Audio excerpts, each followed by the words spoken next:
ऐं असांजो हिते अचण जो मक़सदु बि इहो ई हो त हिननि सां हाल अहिवाल वठिजे ऐं बहितरी न वञिजे।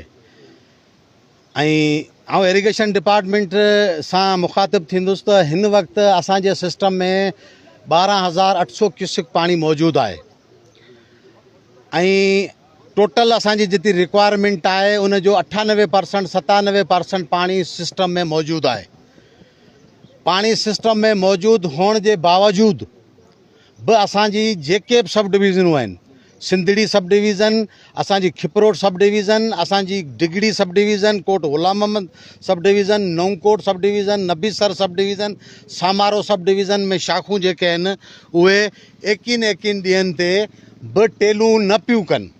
हीअ जेका सईदकी शाख आहे जिते अॼु आउं बीठो आहियां, इन जो हशर इहो आहे त इहा 4 महीने खां वठी हिते पीअण जो पाणी कोन आयो आहे। ऐं अफ़सोस जहिड़ी सूरत हाल आहे, अफ़सोस जहिड़ी सूरत हाल आहे त जिथे पीअण ही माण्हू तव्हां खां 100 एकड़ फुटी जो पाणी कोन पिया घुरनि, हिते जा माण्हू तव्हां खां 1000 एकड़ मिर्चनि जो पाणी कोन पिया घुरनि। हिते जा माण्हुनि जी देरी न गुज़ारिश हुई त सिर्फ़ु असांखे बचण जे लाइ, पखियुनि जे लाइ, जानवरनि जे लाइ पीअण जो पाणी खपे।